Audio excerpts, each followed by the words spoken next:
I was actually going to do a Facebook Live around this, but I thought it was best to do a video instead.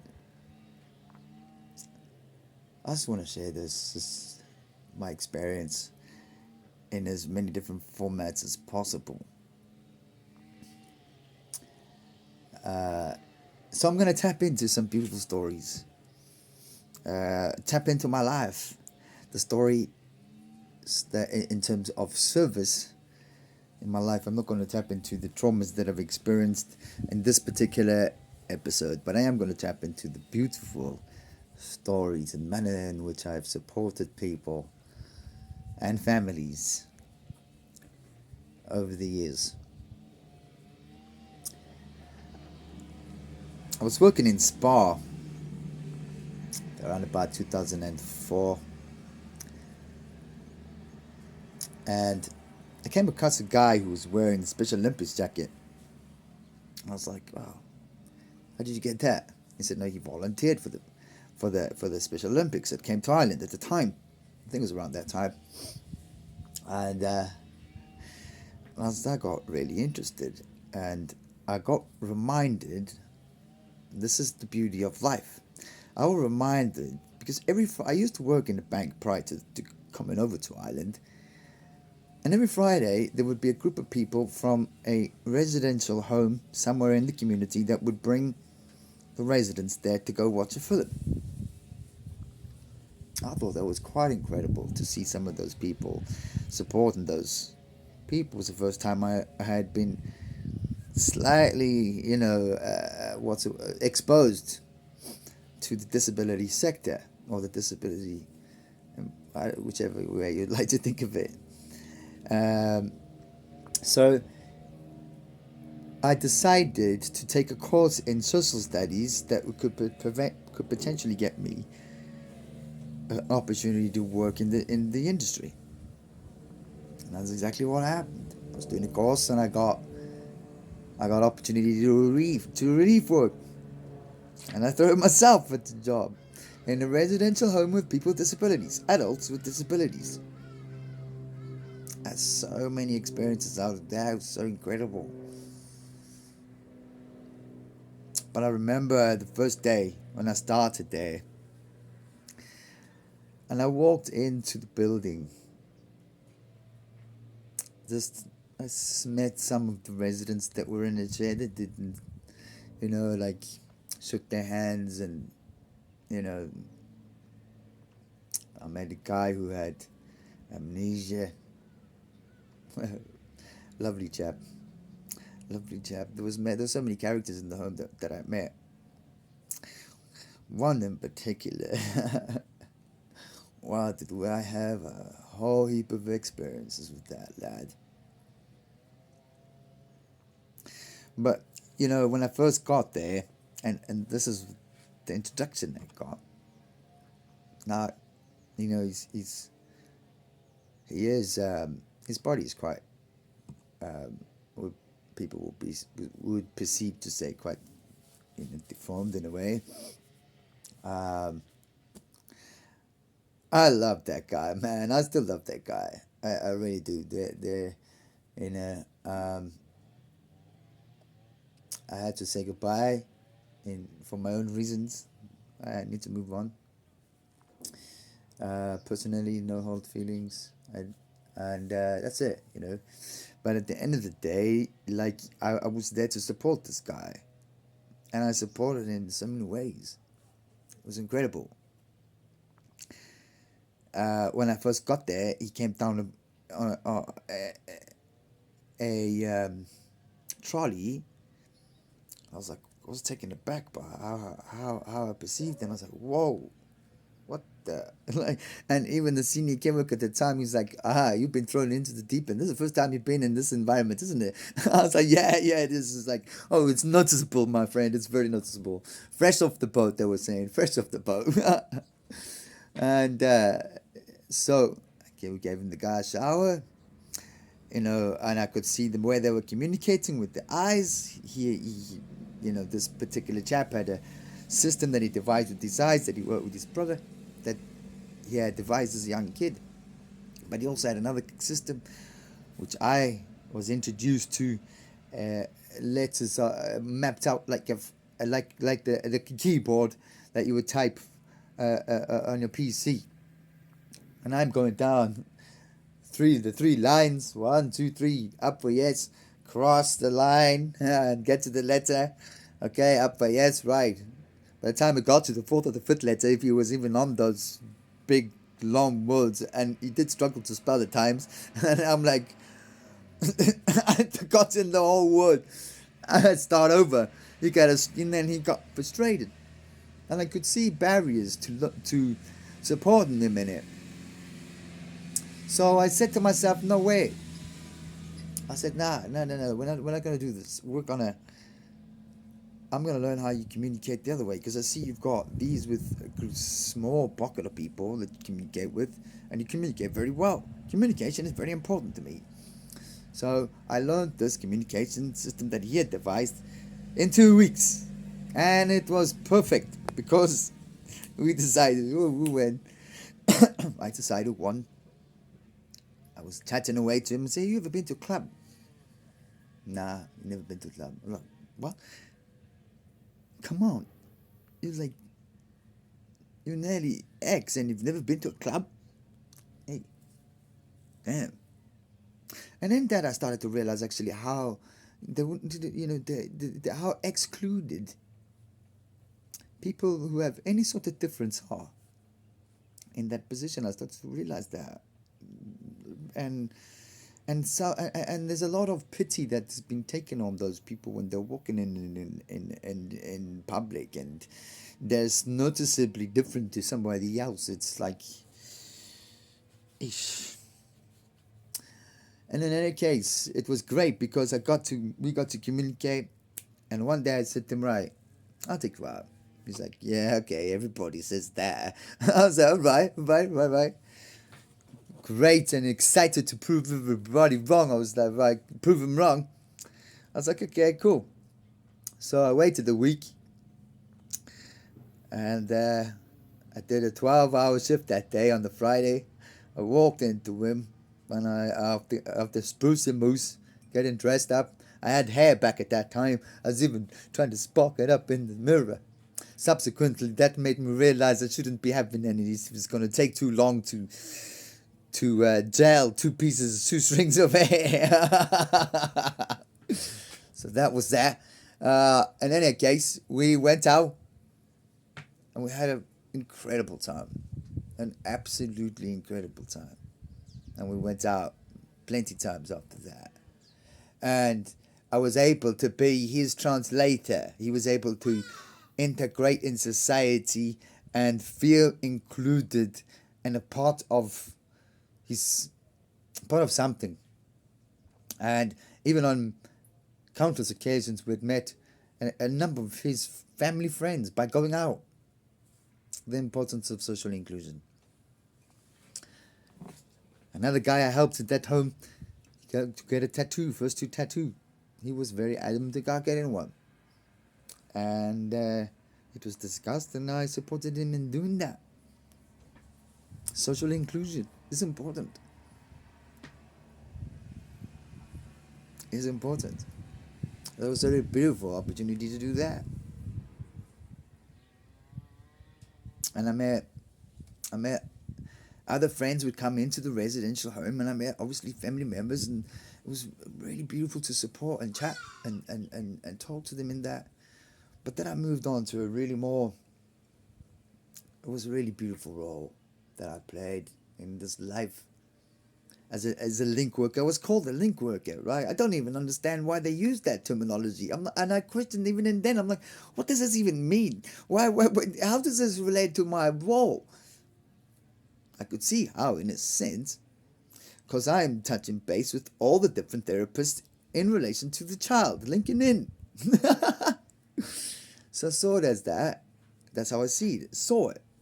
And I saw that importance of that because I saw that if I could connect, right, what each therapist was doing and it could bring to the table that very therapy, that whatever, maybe the child had certain therapeutics or whatever it was called. I can't remember the terminology. Support around the often the physiotherapist would put these support around the legs, and I'd actually need to maintain that. But what kind of exercises, what kind of things can I do to maintain or to strengthen the growth of that particular leg?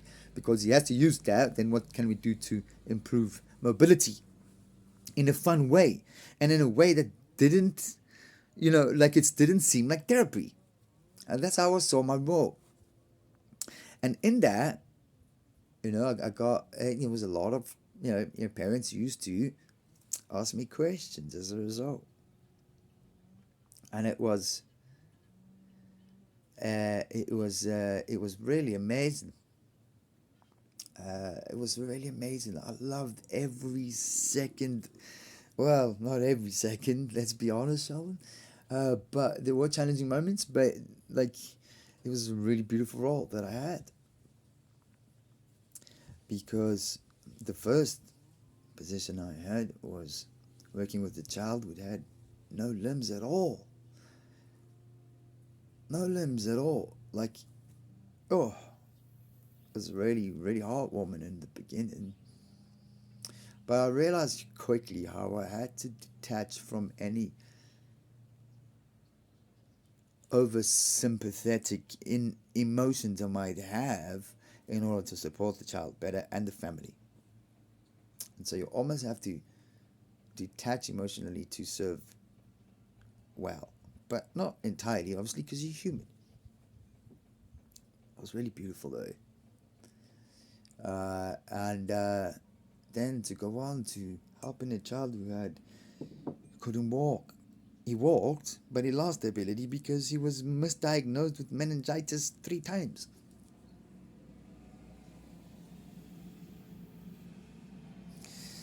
But I supported him in that, and I supported the mother in that, and we, developed a really good professional relationship with the family, and it was just really incredible. I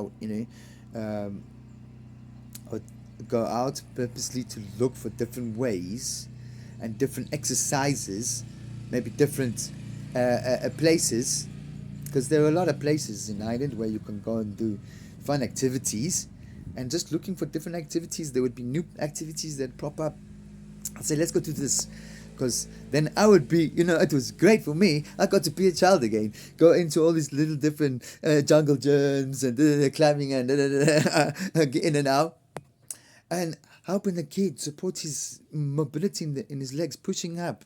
Okay, go, come on, and encouraging him. Go, push, left, and doing all of those things. And working with that child for a year, and towards the end of the year, he had began to take a few steps without a walking frame. A good number of steps. It was incredible to witness. I was like, oh. I was so blessed to witness that, and to know that I had some kind of hand in that. It was just really beautiful. And then to have another experience of a slightly older child who had cerebral palsy, but we had a great laugh together. We used to get onto the tram to go up to a shopping center, sometimes to watch movies, sometimes just to hang about. Well, that's what kids do, and then, so sometimes I would try and vary it up to different things that we would do, but that's what we did mostly. But we would enjoy the trip, and I would make it really exciting, because on the way up, I'd grab his hand and pretend it was having a fit and literally smack myself with his hands, just to create entertainment and a laugh. Maybe pretend to hit myself up against the window afterwards, or and he would break his bollocks laughing. And I knew that if out of every session when I went to meet him, if he laughed, if I made him laugh, and I did my job because I brought humor to his life. And then teaching a teenager who never went to any mainstream school whatsoever, struggled in some things, but I taught him how to play chess. And within 2 months, he was beating me. And you know the accomplishment and the achievement that he got to feel as a result of that? Unbelievable.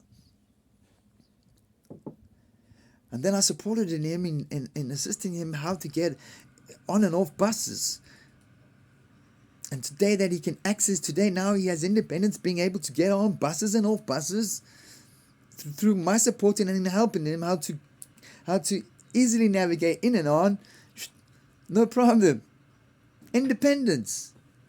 I supported in him in now having the ability to go into town on his own and go back and just have that opportunity, because life with public transport that is accessible provides that, which is beautiful.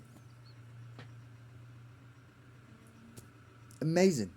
Really, really amazing. And then I've gone from working with disabilities to working with the elderly. Oh, so beautiful.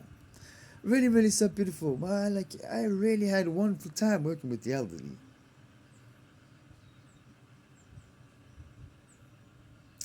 And I'm reminded of one woman in particular. one lovely lady in particular. I used to love getting her up. I really did. I really used to love getting up. Because I used to get an opportunity. Now get this right. A large majority of this is just theatrical. And then I'm thinking on some level is I question that in myself, but that's another story for another time. But I do largely consider it theatrical, because I dropped in to pretending to be camp to do her makeup. Do her makeup and put on her. I did the nails sometimes when she's going to the activities room, and I'd been involved in that, doing the ladies' nails. It was great crack. I'd also pretend to be camp. I mean, because listen, if I'm gonna paint ladies' nails, I might as well play some kind of role in it, and at least I'm gonna be feeling more comfortable doing it that way. That's the way I feel anyway. And so I did a makeup and, lipstick and all of that, blush and da. And then I pretend, oh, no, look at yourself. No, aren't you looking beautiful? Look, gorgeous, so gorgeous. Just nutcase. I used to just do these things to create laughter and enjoyment and give off good vibes and energy. And it's just really beautiful. And, I got to sit with her. I got to sit with her the night before she died. We developed such a really, really beautiful bond. And I'd gone over went up north to Northern Ireland to take up another role up there. It didn't pan out. And I'm so grateful that it didn't, because I came back that very weekend. And I think it was a Sunday or a Monday. I came back on the Saturday. Yeah, and the Sunday, I think I saw her on the Monday, the Sunday or the Monday. But I got to see her. I went back to Dublin. And I feel it's almost in a way that she waited for me. Because I got to sit next to her, say my last goodbyes. Well, not my last. I'll see her again. But that's just another beautiful experience that I got to experience in Kent. She wasn't the only one. I've met a Methodist priest who really went, with dementia, really badly. Didn't make any sense in when he communicated, but I felt his energy, lovely man, really, really beautiful man. And I got to sit with him the day before he passed equally.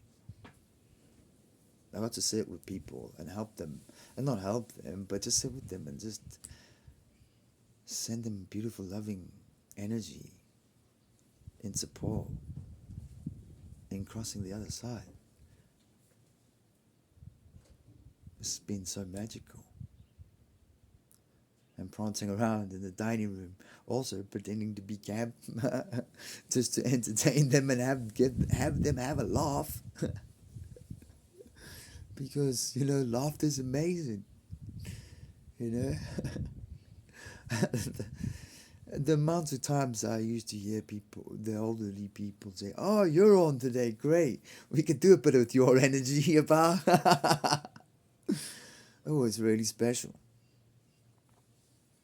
But I really have had a beautiful life in supporting people up till this point.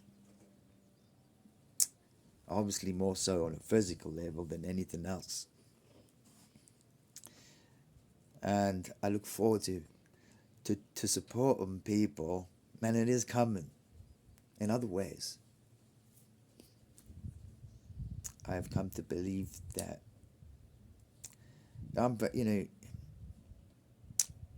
a projector by human design, and I know that my energy centers are wide open, apart from two, my throat and my G center, and that means that I'm quite susceptible to environments and people equally easily influenced. I have spent a lot of time on my own over the last year and a half after leaving that line of work, and I've come to really enjoy time on my own. And so I'm really just trusting the creator, the source of everything, and that he understands the order of my life. He understands me better than I do myself. And I need to keep trusting that everything that I've experienced and have brought me to this point is leading me up to something different.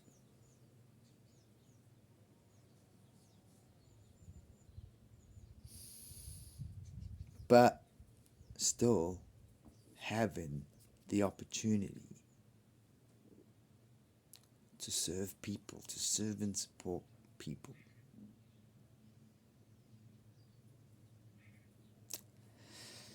I love doing that. And I want to keep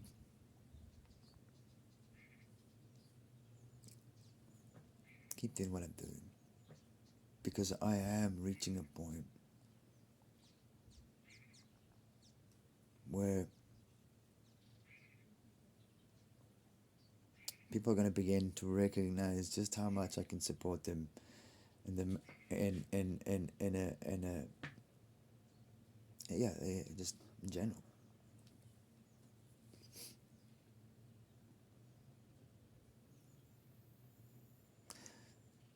Like it's such incredible, because when I worked as a link worker, I've been into all the various different, like I haven't got a degree, but I can tell you now, all the life experiences that I have acquired over this time,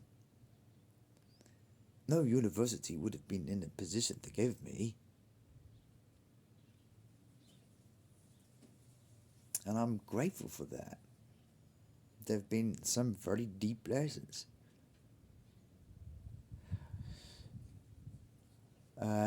Tap you into one particular lesson that, this is, it's kind of ironic, really, because I've done this a couple of times myself, thereafter and before. But I supported a guy who literally in front of me was slitting his wrists. Sensitive content. To a degree. That's as sensitive it's going to get. But I supported him in saying, no, you're thinking that because of this. It's just the pain. Da, da, da. And It's like nearly 15, 16 years, maybe more, almost 20 years ago. But, yeah, I was suffering with my own hurt. I didn't nowhere near realize this, but I was able to support him in his in that moment.